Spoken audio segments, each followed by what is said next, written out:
Welcome back to my continued engine refurbishment. So where had we got to? The engine has gone back together.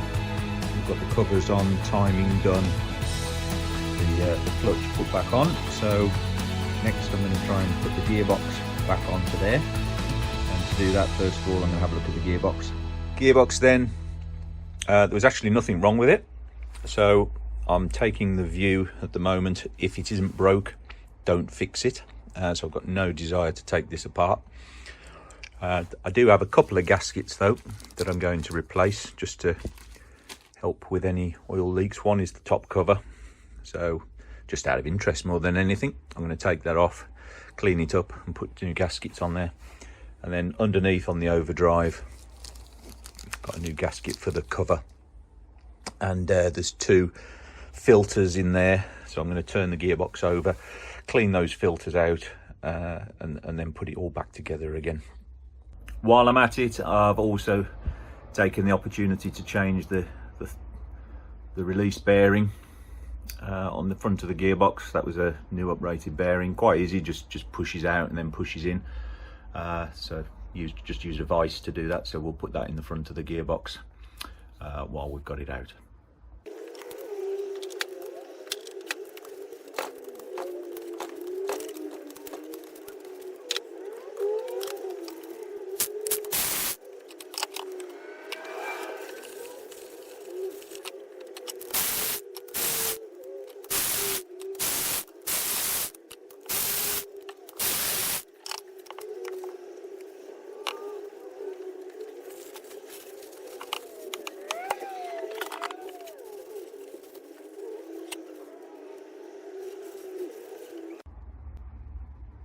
So cover off, and the good news is it's all nice and clean and tidy in there.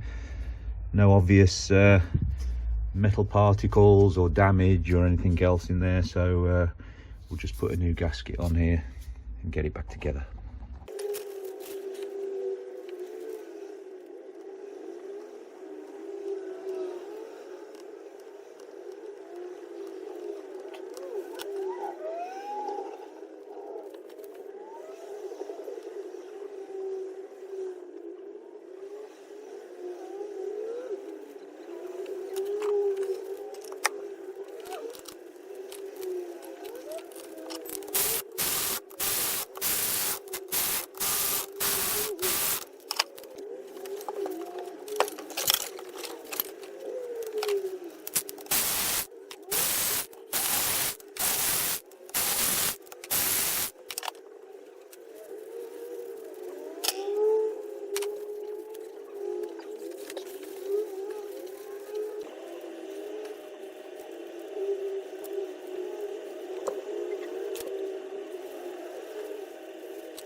Cleaned up the strainer and also the little filter here, so we can put those back in with a new gasket around here, and we'll put the thing back together.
So with the engine dressed, as much as we can do, we can get the gearbox back onto the engine and then considering it getting back in the car.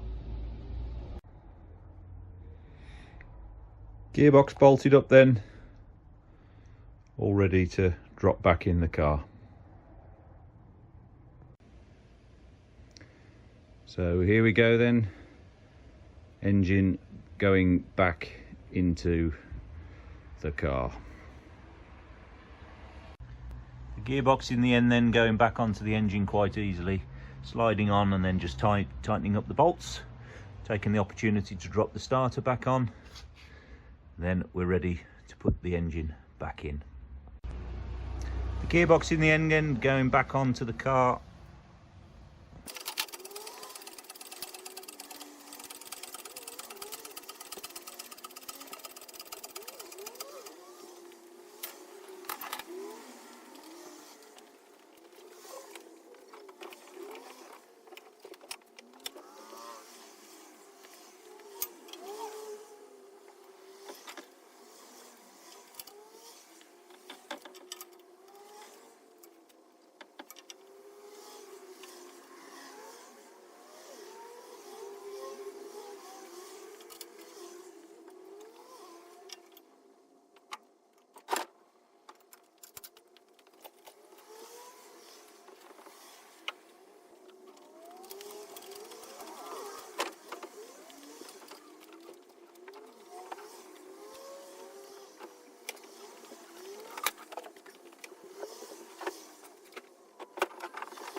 Okay, so the learning putting the engine in is don't put the engine mounts on before you put the engine in, because then you can't get it over the engine mounting mounts.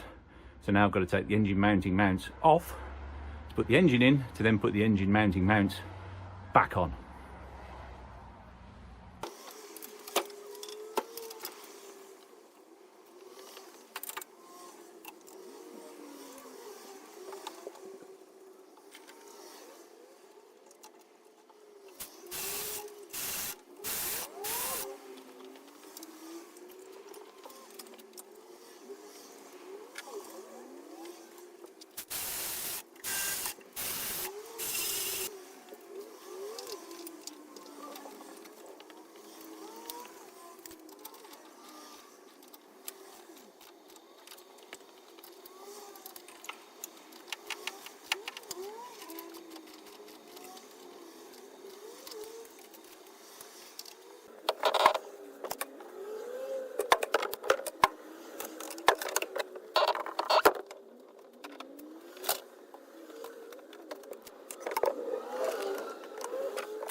With the engine all mounted up, then the hard work can begin to rebuild all the top end and all the bits and pieces around it.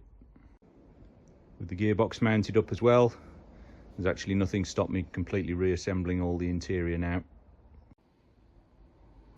I'm not going to lie, with the floors in, the rear gearbox mounts and the plate underneath mounting that to the chassis is a really difficult job, really fiddly on the fingers, tight to get the screws in. You've got to do it in the right order, otherwise you end up trapping yourself. So yeah, wouldn't want to do that again. So first thing we've done is put the distributor drive back in, connecting to the oil pump underneath, of course. And the tip here is setting the engine to top dead center on its ignition stroke, which we've done here. And then as you drop the distributor drive in, the larger side of the drive needs to point backwards with the slot perpendicular to the block here. So that's what we've managed to do there. So I know that's set. I know it's on its ignition stroke, so I know the timing when the distributor goes back in should be absolutely spot on. So the reassembly then in two parts really. The interior, which I'm going to save for a new day when it's bright and airy, and so I'm going to put a few bits and pieces back on the engine.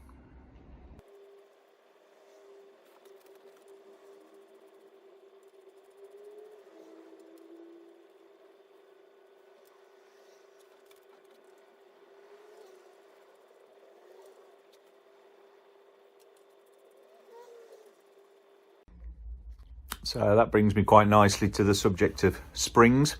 A lot has been written about the fact that you change the PI metering unit, you can change the cam to get up to the original CP spec, but you also need to have a look at your springs. So I've been doing quite a bit of research on this.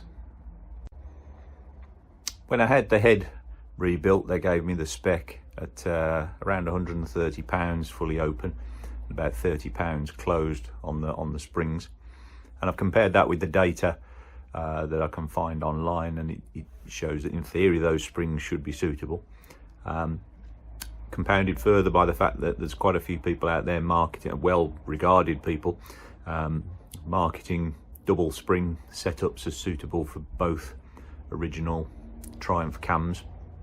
So certainly the double spring setup that I already have does seem to be okay to work. My main concern was the coils getting bound, or indeed not throwing far enough. So what I've done is I've set the engine up with the old gasket and on one of the push rods done it so I can see what it's looking like. So here's the setup. Driving off the front crank, what I've done is set the head in place, put this front exhaust valve push rod in, and wound the engine round so that this is its furthest. And now you can see with the double spring setup just how much space there is there. So it's not coil bound, it turns over well, there's no sign of any rubbing, and indeed there's probably another mil or two that I could push the valve down at the point where it's as furthest down as it's going to go. So still plenty of scope, I think, to put a bigger cam in even there, but we're not doing that, of course. We're putting the original CP cam in. Right, so I'm happy with the springs. The metering unit's away being refurbished as I speak, so now I can start putting all the bits and pieces back on the engine in readiness for the metering unit's return.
So with the rockers on and the cylinder head on, I can put the rocker cover on now.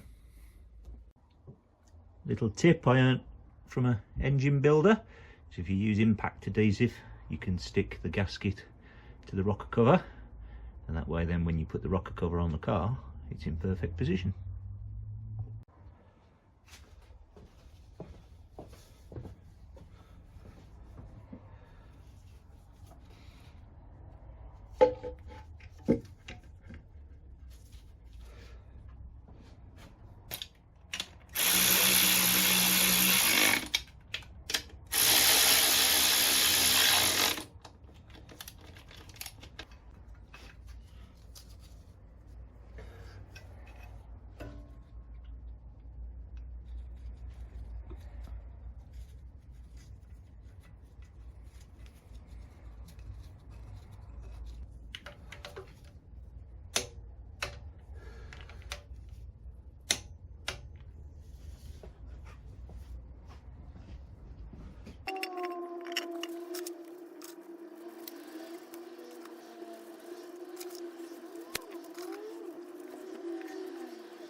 So the journey's progressing well.